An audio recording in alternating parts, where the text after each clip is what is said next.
Every championship team going back to Michael Jordan, in addition to having strong players inside, has had at least one all-star swingman or perimeter player. You've never played with one. Is that a prerequisite to the team that you're going to sign with? Is that it has someone on the perimeter who can create for you, can create in the shot box? Because that seems to be where the league is going. Well, yeah, I think so. I think that's the next step. You're going to have somebody else who can really create their own, or like you say, be an all-star. You look at every good team, that's what they have, and I think if you emulate the teams that have passed 5 years who've won or who've had success, I think you can't go wrong, because it's only a small group of teams. It's not many.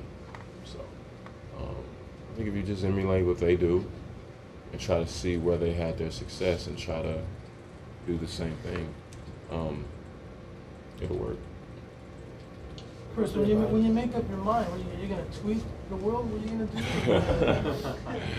How are you going to do all Nah, I doubt it, man. You know, it's this old classic media. Yeah? Yeah, man. It doesn't exist anymore, old classic media. We'll bring it back. Are you going to bring it back? Yeah. We'll bring it back. I mean, I'm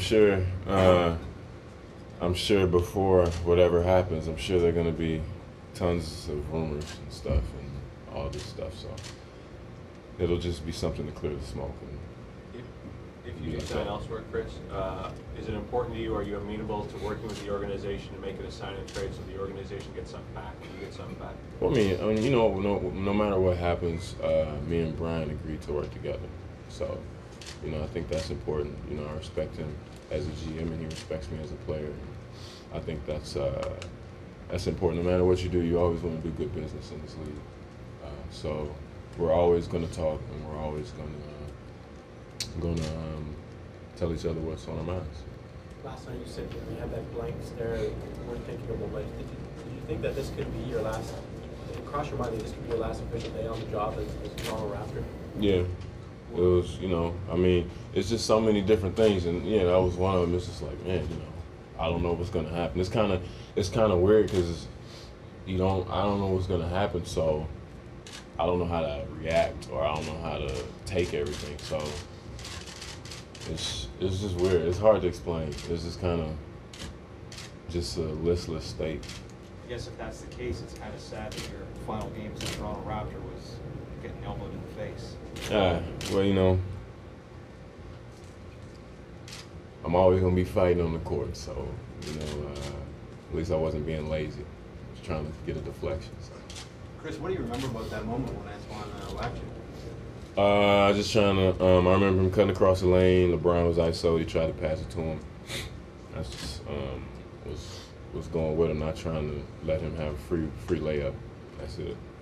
And then just the pain. How much pain was that? A lot. It was pretty painful. It hurts. Hurts pretty bad. Still hurt now? Yeah, it hurts. It hurts. You know, it's not gonna heal for a few more weeks. So, you know, hopefully the pain will subside pretty soon. But like I say, it's not like I'm playing basketball right now. I just have some time to recoup and just let it heal. Did Anton reach out to you in any way? No. See how you're doing, or Are you cool with that? Huh? Are you cool like that you didn't? He probably didn't even know. And if he did, I mean, he doesn't. It's not like he had my number or anything. I don't really mind. I don't care. But on that play, Chris, he wasn't the intended target. And Parker was spotting up on the left baseline. He went for it, thinking it was for him. Yeah, I mean, you know. If the play unfold, he would never have. Yeah, it was just a weird play. It wasn't even intentional. You know, what pass wasn't for him, like you said. I mean, it was just an unfortunate situation. It's not like he bowled his arm up. I've never seen anybody get elbowed with a straight arm, but I did. So just gotta, you know, things happen for a reason, I guess. So I'm just trying to figure it all out. Chris, do you promise you do not and did not have a secret plan, that you know exactly what you're going to do this summer? Yeah, I wish I knew, man. I'd let everybody know so everybody leave me alone. But I don't. You know, I would divulge my information, but I do not. Chris, why do you think that people say that you're going even though you're the only one that knows, and you're not even the only one that knows. Why do people seem obsessed on both sides of the border, not with whether you're going or not, but with the idea that you're definitely going? Well, this is something to talk about. Something to talk about. I think it's just a unique situation. You know, with me and as well as LeBron and Dwayne, Joe Johnson, guys who are very good players, you know, and the staple of their teams could possibly not be there, or they could possibly come back there.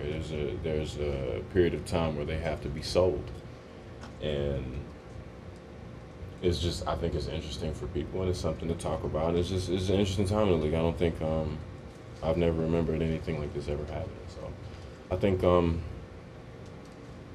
it's just relevant to the conversation right now, and it's something to talk about, and it has legs. You know, the possibilities are endless. So you can say he's going here, why, when, where, what do you think, what's your opinion? You know, it's good barbershop talk. How much could that be based on history too?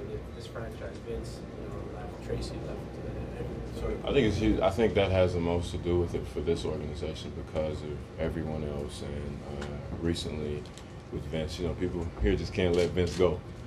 So, you know, I still hear that a lot. You know, they still say Vince Carter, and you know, it's 5 years ago.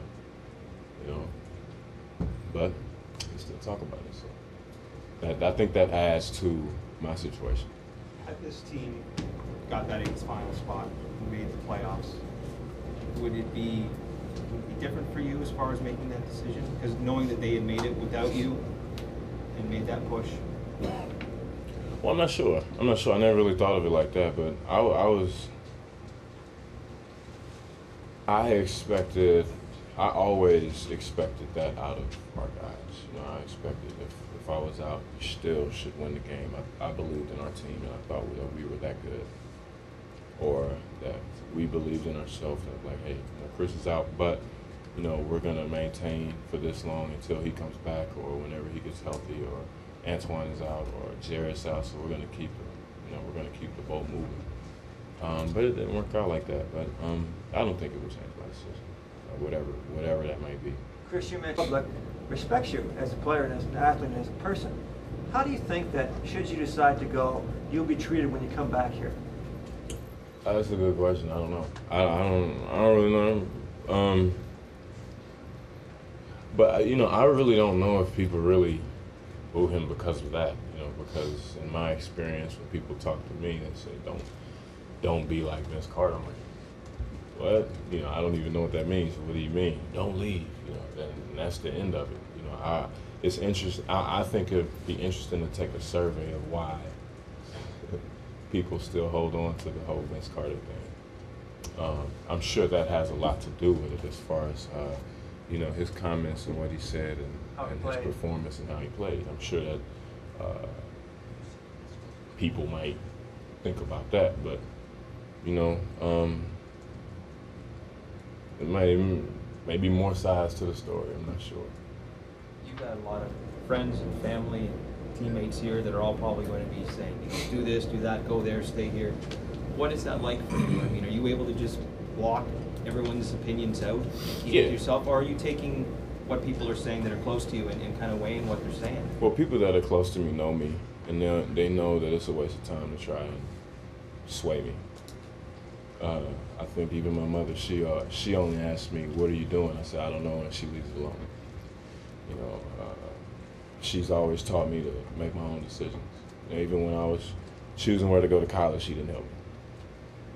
She's just telling me, "You're going to be an adult. I can't help you with this decision." Even when I was looking for guidance and looking for help, she said, "You have to make this decision." So my family knows. You know, my friends know. And if somebody starts trying to sway me, they don't know me, so they need to leave. Final question. That's it. Thank you. Good luck, Thanks, Chris. Thank you.